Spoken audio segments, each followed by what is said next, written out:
Assalamualaikum warahmatullahi wabarakatuh. Perkenalkan, nama saya Fitra Fajarpunia dari 11 TKR 3. Saya di sini akan mempresentasikan perawatan baterai dan fungsi-fungsi baterai. Baterai merupakan sumber energi listrik yang digunakan oleh sistem starter dan sistem kelistrikan yang lain. Baterai ada dua tipe, yaitu baterai kering dan baterai basah. Baterai yang digunakan untuk motor, mobil maupun truk adalah baterai jenis basah. Pada kendaraan secara umum, baterai berfungsi sebagai sumber energi listrik pada kendaraan, namun bila kita amati lebih detail, maka fungsi baterai adalah saat mesin mati sebagai sumber energi untuk menghidupkan aksesoris penerangan DSB, saat starter untuk menghidupkan sistem starter, saat mesin hidup sebagai stabilizer suplai listrik pada kendaraan, di mana pada saat hidup energi listrik bersumber pada alternator. Baterai terdiri beberapa komponen, antara lain kontak baterai, terminal baterai, elektro baterai, lubang elektro baterai, tutup baterai, dan sel baterai. Dalam satu baterai terdiri dari beberapa sel baterai. Tiap selnya menghasilkan tegangan 2 sampai 2,2 volt. 1. Sel baterai. Baterai 6 volt terdiri dari 3 sel, dan baterai 12 volt mempunyai 6 sel. Baterai yang dirangkai secara seri. Tiap baterai mempunyai lubang untuk mengisi elektrolit baterai. Lubang tersebut ditutup dengan tutup baterai. Pada tutup terdapat lubang ventilasi yang digunakan untuk mengaliri uap dari elektro baterai. Tiap sel baterai terdapat plat positif separator dan plat negatif plat sportif berwarna coklat gelap dan plat negatif berwarna abu-abu metalik. 2. Elektrolit baterai. Elektrolit baterai merupakan campuran antara air suling H2O dengan asam sulfat S04. Komponen campuran adalah 64% H2O dan 36% SO4. Dari campuran tersebut diperoleh elektrolit baterai dengan berat jenis 1270. Kontak baterai. Wadah yang menampung elektro dan elemen baterai disebut kontak baterai. Ruang dalam dibagi menjadi ruang sesuai dengan jumlah sel pada kontak baterai. Terdapat garis tanpa upper level dan lower level sebagai indikator jumlah elektrolit. Sumbat ventilasi. Sumbat ventilasi ialah tutup untuk lubang pengisi elektrik. Sumbat ini juga berfungsi untuk memisahkan gas hidrogen yang terbentuk saat pengisian dan uap asam sulfat di dalam baterai dengan cara membiarkan gas hidrolik keluar lewat lubang ventilasi. Sebab uap asam sulfat mengembung pada tepian ventilasi dan menetes kembali ke bawah. Jenis baterai. Aki basah. Hingga saat ini aki ini populer digunakan adalah aki model basah yang berisi cairan asam sulfat H2SO4. Ciri utama memiliki lubang dengan penutup yang berfungsi untuk menambahkan air aki saat air aki kekurangan air aki akibat penguapan air yang terjadi reaksi kimia antara sel dengan air aki. Selnya menggunakan bahan timbal PB. Kemudian aki basah bisa langsung dipakai tanpa harus disetrum. Harga lebih murah dibandingkan aki kering. Lebih hemat karena bisa diisi ulang. Kekurangan aki basah, harus mengisi air aki. Isi ulang air aki apabila sudah habis. Tegangan kurang stabil. Aki hybrid. Pada dasar aki hybrid tak jauh berbeda dengan aki basah. Bedanya terdapat pada material komponen sel aki. Pada aki hybrid selnya menggunakan low anitonial pada sel plus dan kalsium pada sel min. Aki jenis ini memiliki performa dan sifat sel di yang lebih baik dari aki basah konvensional. A. Kelebihan aki hybrid. Aki hybrid akan lebih daripada aki basah. Tingkat penguapan dan elektrolitnya yang persentasenya lebih kecil dari aki basah. Perawatannya lebih mudah. Kekurangan aki hybrid. Aki hybrid menggunakan elektronik yang berbahaya jika mengenai bagian tubuh. Karena tak sepopuler aki basah, maka tipe ini jarang diketahui dan dikenal oleh masyarakat awal sehingga menjadi salah satu kekurangan aki hybrid.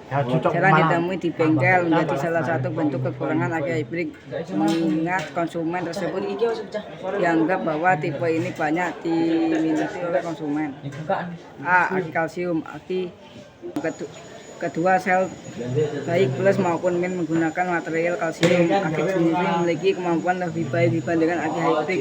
Tingkat penguapannya pun lebih kecil dibandingkan air basah konvensional. Kelebihan aki kalsium. A. Kelebihan aki kalsium terletak pada kemampuan kualitasnya yang lebih baik daripada aki basah, khusus dalam spek penyimpanan arus listrik, serta penggunaan bahan kalsium pada kata positif maupun negatif tersebut dinilai sangat efektif dan menggunakan arus listrik harga yang terbaik cukup terjangkau sehingga bisa menjadikan sebagai salah satu alternatif bagi konsumen ketika tidak ada aki basah. Arus yang tersemat lebih stabil. Kekurangan aki kalsium kurang populer di masyarakat sehingga bengkel-bengkel jarang menjual tipe aki ini meski harga murah. Selain kekurangan populer, fungsi yang tak jauh berbeda dengan aki basah menjadi salah satu kekurangan aki kalsium yang membuat tipe aki kalsium ini dianggap sebagai tipe nanggung, mengingat perbedaan harga terletak pada positif dan negatif terbuat dari kalsium susah untuk diperbaiki. 4. Aki bebas perawatan atau main free. Aki kering. Aki jenis ini dikemas sebagai desain khusus yang mau menekan tingkat penguapan air aki. Uap air yang terbentuk akan mengalami kondensasi sehingga dan kembali menjadi air murni yang menjadi level air selalu pada kondisi ideal sehingga tak lagi diperlukan pengisian air aki. Aki jenis ini biasanya membuat dari basis jenis aki hybrid maupun aki kalsium. Kelebihan aki material free bebas perawatan karena tak perlu mengecek ketinggian airnya. Praktis menjadi kelebihan aki MF ini bernilai positif sehingga banyak juga konsumen yang menyukai tipe ini. Kelebihan aki Night Free MF lainnya pada dapat menjadi salah satu pilihan bagi sobat yang menyukai aksesoris kendaraan yang menambah beban listrik. Kekurangan aki Night Free mahal, lebih cepat rusak, cairan elektrolit berbahaya.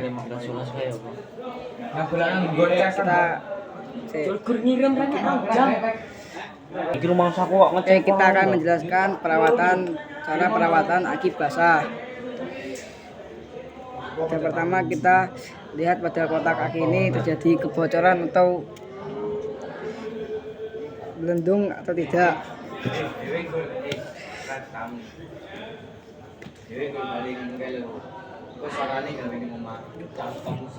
Pada aki ini tidak ada kebocoran dan belendungnya. Kita cek pada sel-selnya dan airnya.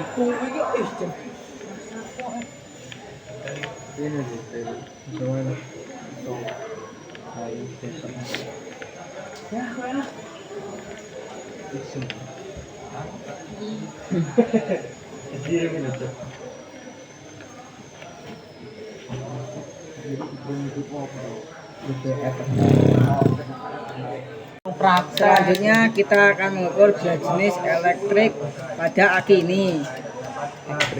pada satu kita cek menggunakan alat yang bernama hidrometer. Kita cek dulu ya sampai ini lampunya mengapung.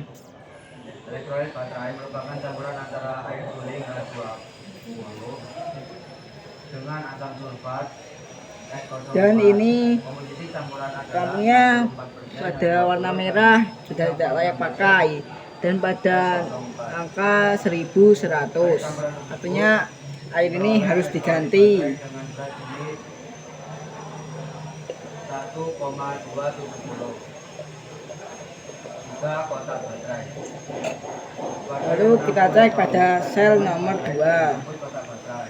Ruangan di dalamnya dibagi menjadi ruangan dengan jumlah Pengecekannya sama seperti nomor 1 ya. dapat baik ada upper level dan lower level sebagai indikator jumlah elektrolit. 4. Sampai mengapung seperti ini. Dan sel nomor 2 juga sama pada 1100. Secara tutup untuk lubang pengisian elektrolit. Obat ini juga berfungsi untuk memisahkan gas hidrogen yang berbentuk Lalu kita cek pada sel nomor 3 juga. dan uap asam sulfat yang dalam baterai dengan cara mengembalikan gas hidrogen keluar lewat lubang regulasi, sedangkan uap asam sulfat menimbun pada bagian regulasi dan menetes kembali ke bawah. Jenis baterai Dan nomor 3 masih sama di 1100.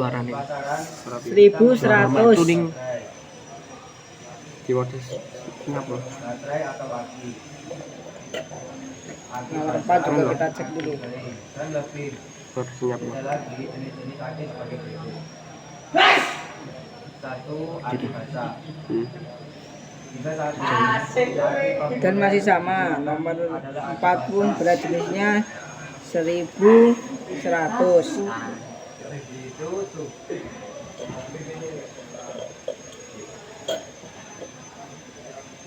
jenis baterai. Nomor 5 kita cek juga. Jenis baterai. Assalamualaikum warahmatullahi wabarakatuh. Nomor 5 pun 1100.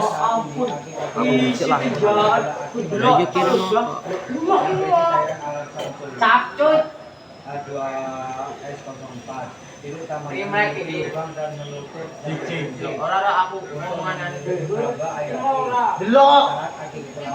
Dan nomor 6 pun masih sama 1100.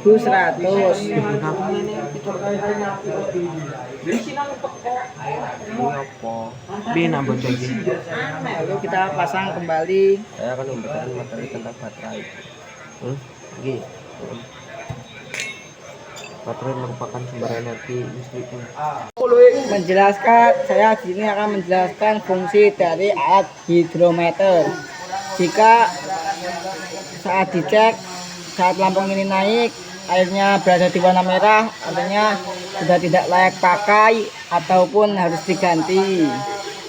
Jika di putih, tegangan aki sudah lemah, harus ditambahi dengan asam sulfat. Jika di hijau, maka aki itu masih keadaan baik.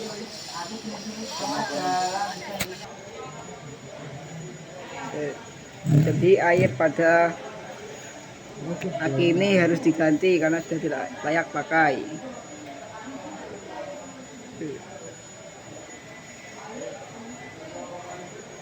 Ini jelasnya.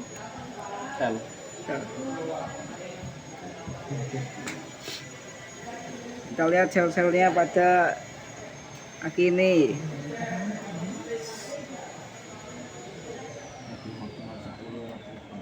Sel pada nomor 1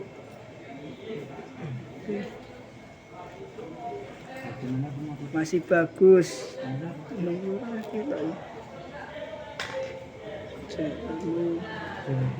Rasanya masih bagus, hanya perlu diganti airnya saja. Kita cek pada ventilasi atau tutupnya.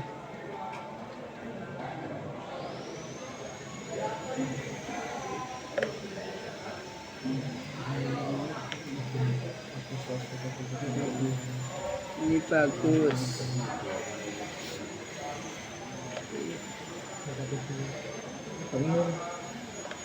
Tutupnya tidak ada yang terjadi tersumbat.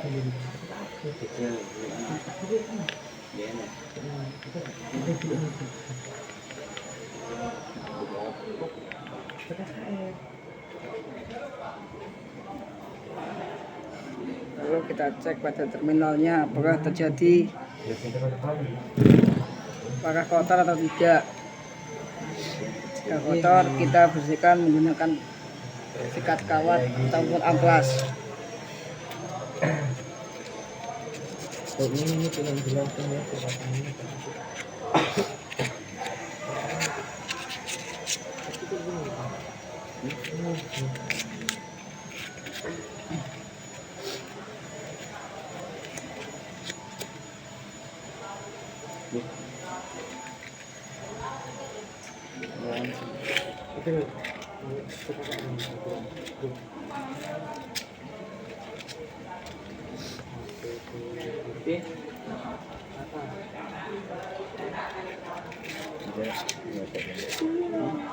Kita pasang kembali. Lalu kita cek ini airnya pada up level atau low level.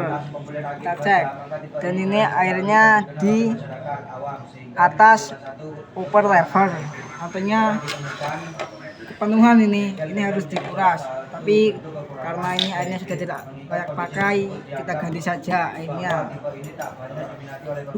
Lalu kita cek tegangan pada kini menggunakan multimeter.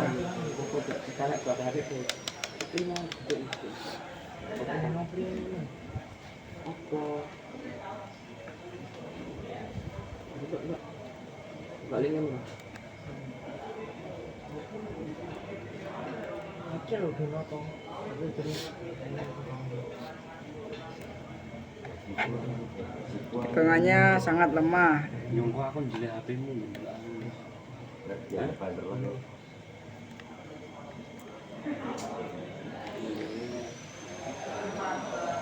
Jadi kesimpulannya pada kini airnya harus diganti karena airnya sudah tidak layak pakai, tapi sel-selnya masih bagus. Sekian presentasi dari saya. Diakhiri, wassalamualaikum warahmatullahi wabarakatuh.